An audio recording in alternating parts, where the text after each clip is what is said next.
महंगा भइल अब रास हो गइल जनता बेहाल चाल कहियाले सुधरी बिगड़ गइल देशवा का हाल चाल कहियाले सुधरी।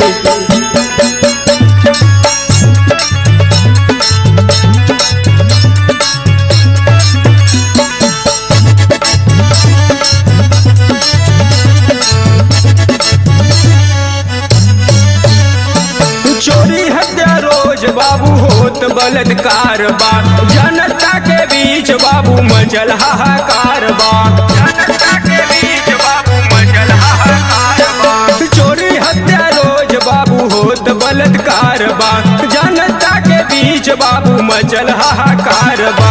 भयल प्रशासन बेहाल चाल कहियाले सुधरी बिगड़ गइल देशवा का